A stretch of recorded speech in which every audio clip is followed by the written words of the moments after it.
I've got a question from Raj. Good old Raj. Thank you. You always ask really good questions, Raj.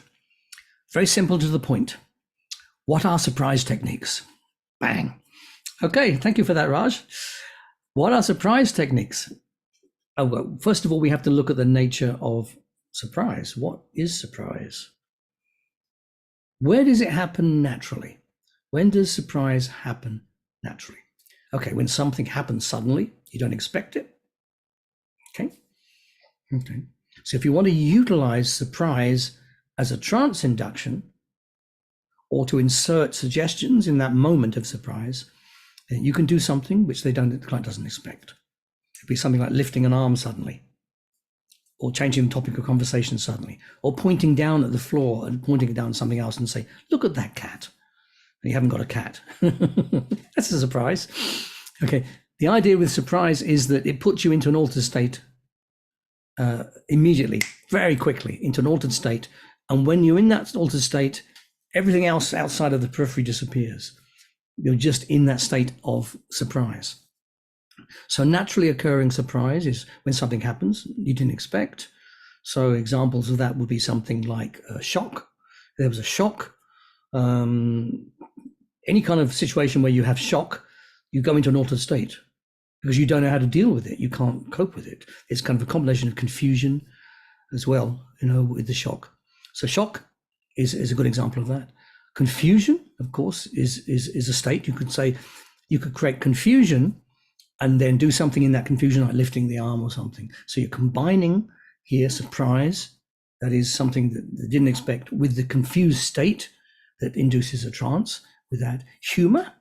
Okay, think about humor. When somebody sets up a joke and then they give the punchline and there's kind of play on words or something, and suddenly you get it, you get the joke. For that moment you get the joke, you laugh, and that moment is a surprise because you didn't expect it, right?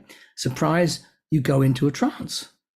Yes, we actually go into hypnosis when we laugh at a joke because we limit our awareness to just that experience of laughing and getting the joke. Wow, the insight, the surprise of it, and we exclude everything else that's going on outside of that. So humor is another example. And of course, the other thing is we need to utilize it. So the whole idea of surprise is creating one and then utilizing it for something.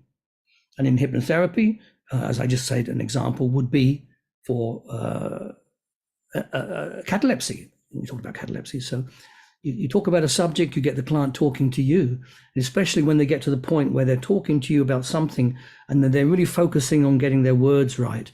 And you just lift their arm up in the air like this, and you carry on talking. And because they are so focused on what they're telling you, they don't have any conscious awareness that you've lifted their arm. And meanwhile, you do that thing where you push them either, and you carry on talking. And then you say, so what's happened to your arm? And you look at their hand and they go, oh, how did that happen? How did that happen? You didn't do that. Another part of you did that. How did that part know how to do that?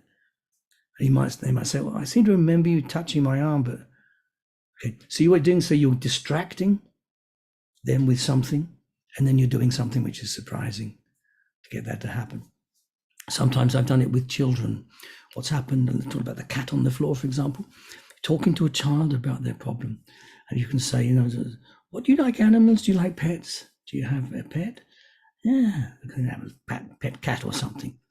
Yeah, what's her name or his name? Whatever the cat's name is. And you can say, yes. Can you hear her purring now? Okay, so you're now going to create a positive hallucination. What does her purring sound like? Yeah.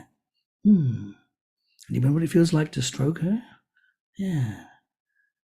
Oh, there she is. And you point at the floor. There she is, there on the floor, right there. Look down. Do you want to bend down and stroke her? 9 times out of 10, and 10 with a kid, they'll bend down and stroke this invisible cat because you've already created the experience with asking about how she sounds, etc., what it feels like. And then they see it, they hallucinate the cat. So that's a kind of surprise technique as well. Suddenly you just throw that in when you're talking about something else with the client's problem. Okay, so you distract them to something, and they have a surprise for it. Because you have to be confident that they're going to be able to hallucinate.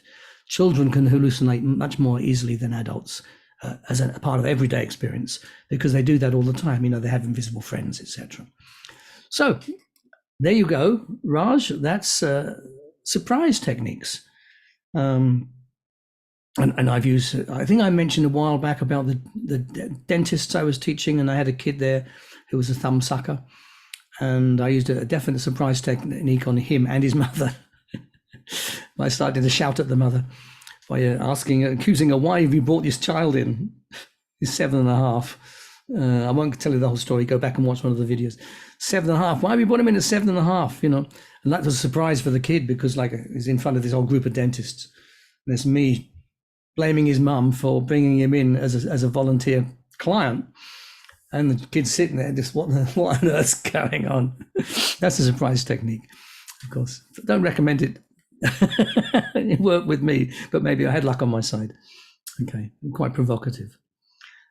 Okay.